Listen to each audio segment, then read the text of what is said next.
Welcome to another episode of the Big Knick Energy podcast, brought to you by Empire Original Designs at jointheempire.com. I'm Big Knick Burt. I have with me today a physical therapist, fitness and movement coach. You can check him out at 3CB Performance. It's Dr. Raj. Welcome to Big Knick Energy podcast, baby. We like to keep our energy up every day, but it's difficult with all these injuries, specifically Mitchell Robinson. But we're going to get into that. So first, I just want to premise this by saying, armchair doctors, we don't know what we're talking about. This guy on Reddit, 15-year veteran on Reddit, Steve JJ, look him up. Yesterday, saying he went to the game with his knee surgeon friend, right? And he saw Kemba Walker. What? He was limping. He is injured. But then that very night, 29 points. So as an armchair doctor, we're not that. So I appreciate you taking the time, giving us your professional opinion. And I just want to get my idea out of the way first. I'm thinking, because people really argue about Mitchell Robinson, Noel, they're so clumsy, they fall down. What's going on with these guys? And my theory is they're falling on purpose to avoid injury. Do you think there's any credence to that? I think there is, to an extent. Like we know, being able to fall the right way is going to transfer energy away from some of those joints and stuff. Where if you didn't fall and you just hit the ground with direct impact, there's a lot more force, right? Now the question becomes, these dudes are falling a lot. So are they a lot? Like for myself, Mitchell Robinson, for me, again, example I use all the time on the West Coast as a Laker fan, Anthony Davis. I mean, dudes that have baby giraffes out there. I don't know what's going on half the time. So I think part of it is definitely that. But, from my perspective, a lot of it is these guys just put themselves into weird situations because they're these really big dudes who move like guards. And so they're comfortable moving like that, right? But they're also playing, as a big, you're playing around a lot more contact than guards are, meaning in those high-risk positions. And so that can lead to being off balance or, jumping off one foot and landing awkwardly and things of that nature. So you see it consistently with some of these, these unicorn type players, right? Right. So that's what I typically look at right away is, dude, does this player understand risk reward? Like, right. And a lot of them, like Mitchell Robinson, and again, he has a crazy motor too, right? So yeah, he does. And so he's going after every single ball. Doesn't diving matter. On the floor, everything. Yeah. So it's like, doesn't matter. And he has the physical, skills to do it. But sometimes it's like, dude, that one rebound ain't worth it. It's not worth it. So that's what but it's hard to rewire a player. Of course. Who has that. How do you tell a player like, dude, I want you to be that's less literally motor. Something, exactly. That's something we've always praised. Like, oh, we love this guy. He's diving for every ball. He goes for every rebound. But it's like, it's also really risky. So it's nothing you can really train for. Just maybe risk reward and don't go for everything, if you can help it. But go ahead. I say, there's ways to try to help train for it, right? You're putting players through we call it spontaneous perturbation training, where you're hitting them kind of while they're jumping and stuff to help them train for it. Okay. But it only goes so far. You never replicate the intensity of a game. No. And then as you fatigue out and you get tired, right. A lot of those systems get tired. It goes all to hell. Exactly. That's why they say shoot foul shots at the end of practice, right? So you're tired. And also, let's say you taught a player risk reward, right? Very difficult to do. Yeah. As you get tired, what happens? Your decision making, it gets worse. Of course. I can do it. Sure. Yeah. So that's part of it too. So there's so many different factors that go into it. Yeah. So we hold our breath, when Noel and Mitch hit the floor because they're just big guys, like you said, and we. Mitch is just getting off that surgery with the 5th metatarsal in his foot, fractured it. Got the surgery. Yep. He came into the league 7'1", 225 pounds. All right, that's 217 centimeter, 102 kilogram. He shot up to 280 pounds. That's 127 kilogram after the surgery, the rehab. He missed the summer league. He missed the training camp. So basically, the first game was what should have been 3 months of training. And we're seeing it. He even said himself he can't run for more than 6 minutes, 7 minutes without getting winded. But rumor is he's already back down to 265, and that's 120 kilogram. So he's already down to 265, playing like he's more in shape. But what can we expect from Mitch? You know, he's been sidelined for months, and I see him in a lot of your videos. You're always talking about blood flow, and you're talking about, you know, the ease of healing off of that blood flow. And do you think this guy getting back and running is really going to help him heal? Actually, like just doing a little bit of workout, doing a little bit of those exercises and getting those stabilizing muscles right again. Do you think that's something So to take a look at for this guy? I mean, so blood flow in this for his injury relates to the actual injury itself. And Right. so like the injury where he had, the reason why he likely had a screw inserted, we talked about this off the air, is because that area doesn't have much blood flow to it. And so activity, the thing is, no matter activity, if you don't have arteries going to that area, which this region does not, you can do as much activity as you want, it won't matter.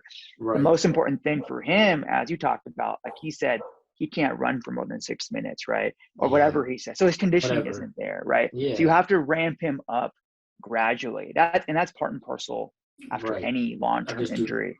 Yeah, and then secondarily to that, something you mentioned, like when you gain that much weight and you come back, your body is not used to playing with that much weight, right? You lose it disrupts your rhythm and your feel if you're used to moving with a certain weight and now you're playing at a higher weight. So that's another acclimation process for him in that regard as well. So there's just so many things, variables for him that are changing, that it's going to be that fluctuation process where sometimes you're like, oh, he is coming back. And then other games it's gonna be like, he's not coming back. And it's never a straight line, right? Sure. All you're looking for is a positive trend line. That's what I'm looking for from a player. Well, there are more good days than bad days. Right. And do you see like a shorter guy will heal from a foot injury quicker than like a taller guy who's maybe, you know, heart's working harder, blood's got more places, more room to travel and all that? To me, it's not about short or tall. It's Doesn't more matter. so what I look at is how they're loading the foot playing style. And so, like, for example, I think a part of, let's say Zion also has a fifth metatarsal fracture, right? Sure. He has a lot of other issues, which we know. Yeah, which is fine. Well, but that's a whole other, and that's a whole like 3-hour podcast. Sure. But the way Zion plays, right? Like jump stops, heavy landing on his feet, right? That puts a lot of load through that foot. Right. And so, but even with Mitch, right? I mean, he does get up, goes up, you know, a lot of jumping contact, a lot of off balance contact. So that can also lead to more load to the foot as well. So I'm looking more at playing style rather than just simply short and tall. But although being tall and you have more weight on, that's putting more weight through that foot, of course, as well, right? So like for example, like we know when you're just running alone, certain muscles and parts of the foot take up to like 9 to 11 times your body weight. Okay. So if you've added 10 pounds, that's now a 90 pounds increase of force, right? Oh, and so it's amplified, it's very, very right. So these are all things to look at. Yeah. So when you said playing style, made me just think of, okay, what's the opposite of a big clunky center? Would be a nice fast guard. And I know people on Reddit always want me to ask about Kemba Walker and what to expect with his injuries. I know he had the 2015, 2016 surgeries on his meniscus, but so far it seems like it's not really giving him trouble, other than that guy on Reddit who said he's injured and then he comes back and scores 29 points. So the surgeon friend. So I'm not buying that his knees are so. I mean, I think he's going to have issue. I just want to know from your perspective, you know, what do you see in a client who is doing pretty fast, sharp movements, you know, in crossing over and driving, and landing fairly hard, I'd imagine. But he's playing on hardwood all the time, so I think that gives him a little bit of grace. But what to expect from a player like that 6 years out, or 5 years out of a major surgery? Yeah, with Kemba, the thing is, whenever you have, whether it's knee meniscus tear or persistent knee issues. Oh, excuse me. It was a lateral meniscus tear, if that helps. I don't know. Yeah. So that actually adds to it. So lateral meniscus tear actually leads to a higher risk for short-term issues because a lateral meniscus takes on more load during movement. Okay. And so that we know, that we already know. And then you add in the wear and tear from him playing heavy, he had high usage in Charlotte, right? And he's I wouldn't even call him the most fluid. He's a heavy change of direction player. Yeah. Like Yeah. start. He really like Definitely. he's in that lunge position all the time, right? Constantly. Constantly. And so he's loading that knee a ton. And Mhm. so when you add in all those things together, I believe last year he was dealing with but throughout his Boston career, he was dealing with persistent knee soreness, right? So Right. something is going on in that joint that's bothering him. Yeah. So for me, when I think about him, he's a player that's going to have to be pretty much load managed the rest of his Constantly. career. And that's Yeah, fine. constantly. And that's fine, right? Especially like Yeah. you're not paying him max money, whatever Boston No, was. you know So what you're getting with him too. It's yeah, so that could be. I don't write him off, and especially after last night. I mean, how could you write him off? He clearly just lit up the TD Garden. So I'm yeah. with I you. mean, he still has the ability. With him, it's really just it's weaving that needle of okay, yeah, we want him to play. But at the same time, we got to be proactive with him because We when it comes to do. knee soreness, if you get behind on it, it's Mm, really, really hard during the season to to come then back. get out in front of it, That right? makes And so sense. you gotta really be on it and conservative with some of that persistent knee discomfort. We've seen it. I mean, we've seen it like, for example, with like Embiid with the Sixers, they'll just shut him down for 2 weeks, right? At Right. times, Yeah, and to and be it like, seems it's baffling, but it's got to be what's right. You know, you got to trust your yeah, doctors. You got to listen to your guys who tell you, "Hey, take a load off," correct, because correct. if you want it to get worse, this is how it gets worse. Yeah, absolutely. And you see all. I mean, you see that, all the Of time course, with some of of these course. players, right? Where if you're not proactive and you let this thing linger, it's gonna blow up on you at some point. So this is interesting. I like the way you think about it. It really just depends on how these guys are playing and who they are. Because even a bigger guy could have those quick change of direction type of moves and problems that you would see in a guard. And a guard might have, if they're just a catch and shoot three guy, they're not going to really have the same issues. I think that's really interesting. It makes me think. So the foot is like a tripod, right, between the heel, the first metatarsal, and the fifth, right? If you think Yeah. about it that way.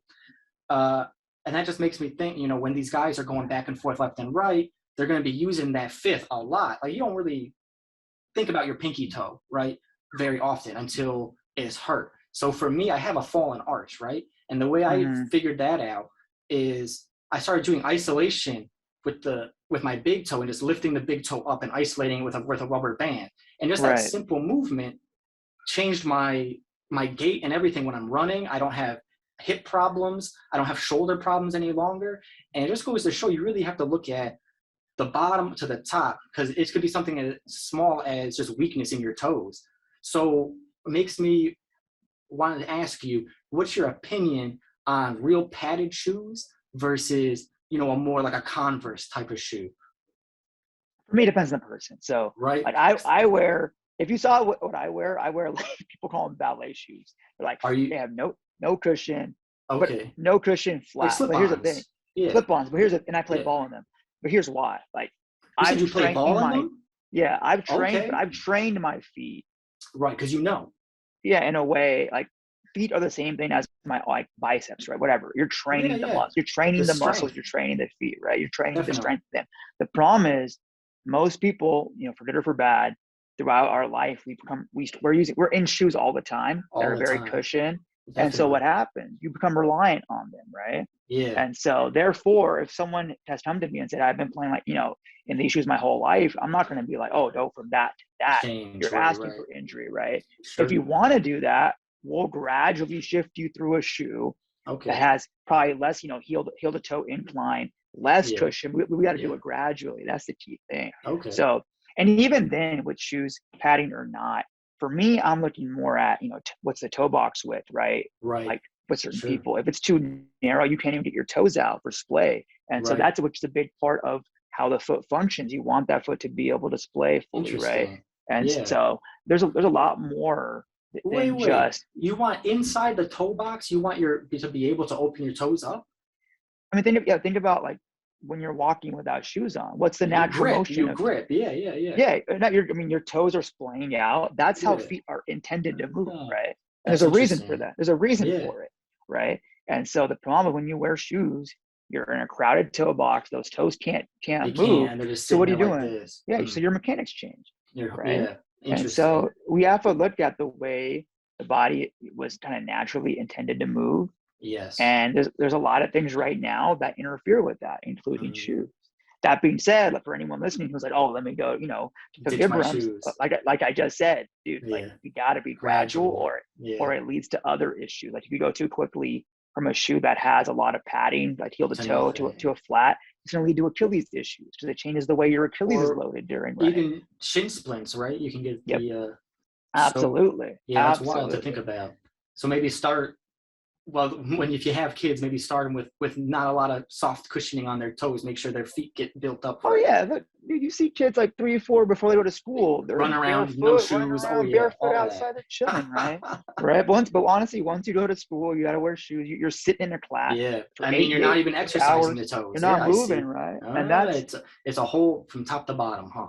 That's how it goes, man. Dude, I mean, humans we're intended not to be sitting down somewhere for 8 to 10 hours. So when you're healing from a foot injury or a knee injury, anything that's going to lay you up, how do you get back? What's a good way from a fifth metatarsal fracture? What's a good way to get back into doing what you were doing before? Bicycling, running on sand? Like, what's the really? It's always going to be a progression, right? So you're going to go from less weight bearing progressively to full weight bearing. The best way. This is why you should probably see a physiotherapist. Of course. Oh yeah, I'm not saying or this is not advice. It's just ideas.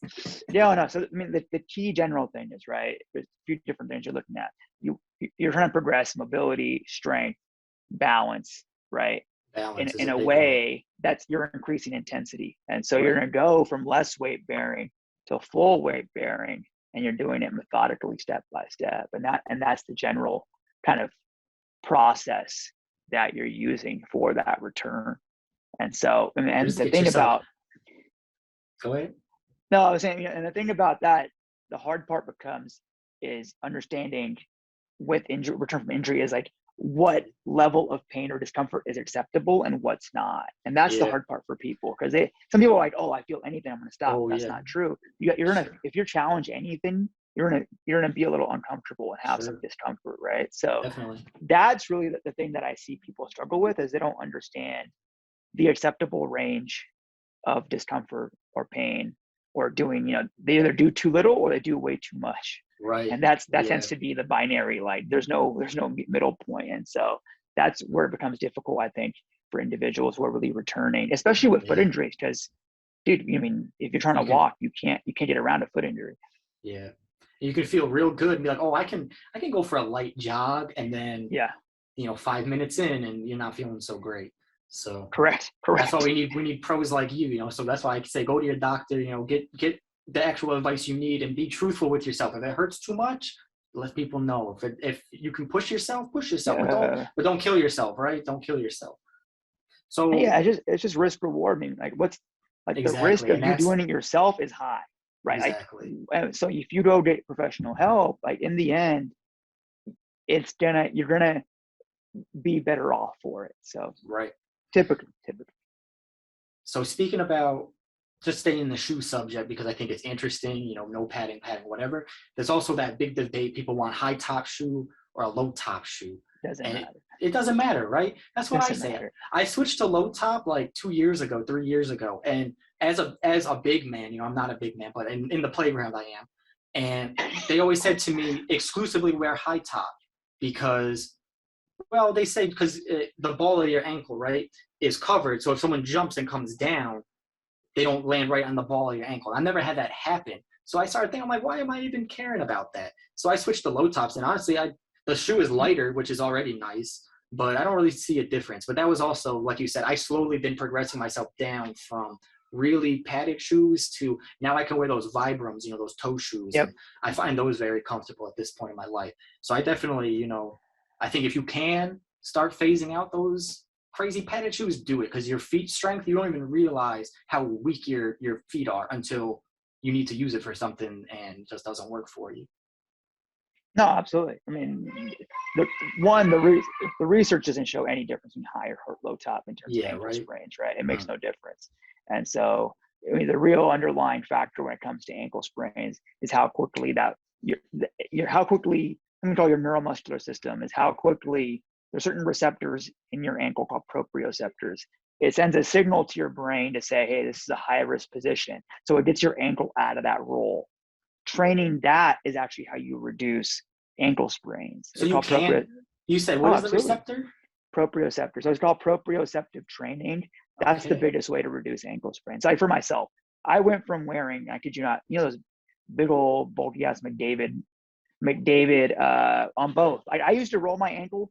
I remember the exact moment. I was playing ball. I was literally just turning to inbound the ball, and I rolled my ankle. And I was like, "What? Like, something needs to change here." Literally just turned, and I rolled it. And I used to have really bad ankles. Yeah. And so I went from high top McDavids to now wearing what I told you, like Yeah. literally Right. low top. Okay. Yeah, but it's all just based on training. If you understand the underlying system that controls, it helps reduce some of those things or helps improve, you Yeah. can then train it, right? And Yeah. that's the key thing. So, That's high amazing. top, low top. High top, well, for Doesn't me, high top, I hate high top because, dude, they're so heavy. they're heavy? Yeah. I mean, It's like playing with bricks on my feet. yeah, it's too much for me. So yeah, the shoe debate's out of control. To me, it's a lot of the shoe stuff comes from shoe manufacturers, Of course, of course. and we know why. Yeah, But we know why. so so a lot of the stuff you hear about is just like, Yeah, it's wild. yeah, the most important, the one thing the research has found with shoes is comfort level. If you're comfortable in the shoe while you're playing or while you're running That's or what's doing important. activity, that's the most important thing. You don't pay attention to, pronation control, foot, whatever, all that stuff does Sure. not matter. It'll come natural if you're comfortable, huh? Yeah, exactly. And the biggest thing is comfort. Like your comfort level dictate how you feel about the shoe. Yeah. So tell me, so when you go to roll your ankle now, if you're playing on the court and you're gonna roll into your ankle, you're aware when it's rolling and do you lean into it? No, it's an unconscious response, man. And you just That do system it. is so It's lightning fast. though, right? Because I swear, if I feel unevenness, because this comes even from trail hiking, not even just Yeah, basketball. If I feel unevenness or like a rock slip out, I'll just roll into it, and it yeah. is So that's unconscious. Where I'll just yeah, roll into it and not try to hold myself up, because that's how you get hurt.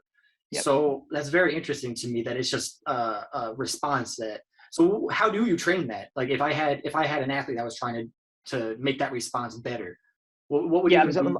a lot of it is, it's going to be a progressive single leg balance training. Sure. And so that's the key thing. But then a lot of people just do it in a static position, like standing on one leg. But Sure. for sports, you have to do it in a dynamic, because sports, obviously, it's dynamic. You're Right. moving. So you got to start training balance when it comes to how do you do it for players. Like for me, I'll do it like a 3-way single leg hop a lot of times. You're training dynamic stability in that Yeah, ankle. I see And that. so a lot of that. And then that's why training like trail running is great for balance. If you don't, because your body has to feel these different positions and react to Yeah, them, right? yeah, So sand definitely. training, again, these are more advanced. So like sand training Yeah, keeps yeah, things yeah. unstable. So I'll do that at the end. And so stuff like that is going to be very, very helpful. I'll have a client on one leg and like they'll close their eyes and I'll push them in different directions and they have to Okay. stabilize, right? So Stabilize. Yeah. again, it's the same thing. What during sport, right? You don't know where the contact's coming from. No. So you have to train your brain to recognize that Mm, quickly, very, very quickly. amazing. I love that. So that's the carryover. Hell yeah. Yeah, I like that a lot. That's awesome. So that's exactly what I've been telling people. I'm like, these guys are falling sometimes on purpose, or at least their subconscious is telling them it's not safe. Don't even try to hold yourself up. I like that. I Yeah. like to think they're training these things, but I don't know. I'm not. I'd love to be a fly on a wall, but I'm not. So my last question is a completely ridiculous question. What do you think about the advantages of small feet versus large feet in a basketball game? For instance, Kevin Knox II, all right? He is 6'9", is Mhm. 205.75 centimeters, and he's a size 18, which is a EU 51, all right? Yeah. That's the same as Yao Ming, and this guy's 6'9", all right? Right. In contrast, Obi Toppin, same height, but he's a size US 14, EU is 47. That's around what my shoe is. And Yeah. he's a good 5-6 inches taller than me. So do you think, I mean, granted, these guys play a bit different, but at the end of the day, they have similar build. They're both playing basketball, same height, but one has, a full almost 5-6 inches more foot to him. And I think maybe as like a power standpoint, it would help, but I think smaller feet in general would be an advantage, right? So you won't land on other people's feet as easily. You can maybe sneak into spots. I don't know. What do you think? I think in that regard, yeah.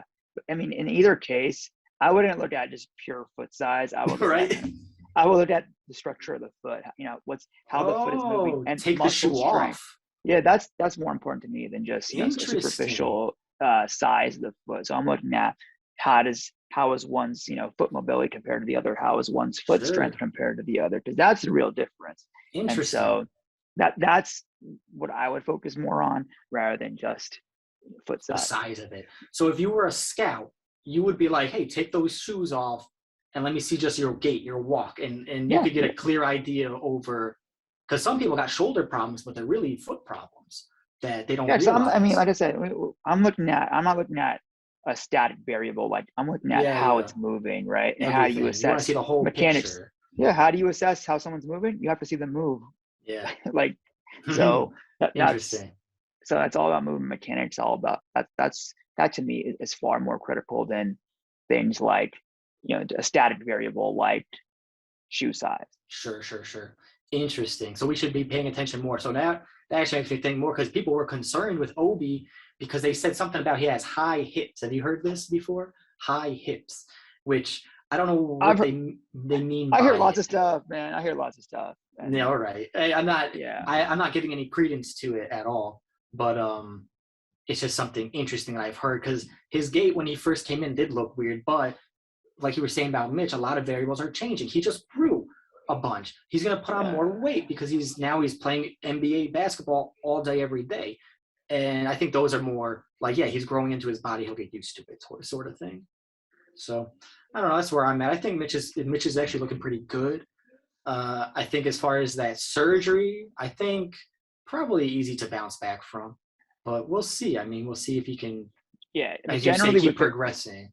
Yeah, generally with fifth metatarsal fracture, like once it's healed, right, you're good. You're okay. You're gonna go, or like it's healing well. You're gonna go. And do you lose a lot of flexibility from it because it's fused now? It's not really moving that much, right? I literally have a pin in my left foot from the same surgery. If it's a Jones fracture, I have a Jones fracture. I had one. I don't know if that's what. I don't know. I couldn't find out. Jones is a fifth metatarsal fracture. So if you had a pin, whatever, you don't. The only flexibility you lose is from not moving it because you're immobilized for a little bit of time. Okay. There's no like over. As soon as you go back. All right. Yeah. That's good. Only way you would lose like a range of motion is if the pin was through the joint, but they won't do that. You're not going to pin a joint. No. So you'll just pin the bone itself. Sure, that makes sense. Listen, I really appreciate you coming on. Give me that Big Knick energy today. I am Big Knick Burt. You can catch this guy at 3CB Performance. Check out all his videos. He's got a ton of stuff talking about any and every of your favorite sports guys. If they had an injury, you can look it up, and he goes right into all the details. He shows you the bones. He shows you the blood. He shows you, not graphic, but he shows you like the technical analysis to say this is what we're going with. And he honestly gives you a lot of hope, because science has come such a long way. These guys who would be out of the league in 3 years in the 90s are now staying. Look at LeBron James. Look at these guys and all they're doing for the league. So we really appreciate your work, Dr. Raj. And thank you for coming on and seeing us at Big Knick Energy. Yeah, absolutely, man. Thanks for having me on. Check out our sponsor, Empire Original Designs, at jointheempire.com, the East Coast #1 challenge coin manufacturer, the home of challenge coins, lapels, pins, patches, keychains, bottle openers, and more. Mention our podcast, Big Knick Energy, via email for 5% off purchases. Once again, that's jointheempire.com.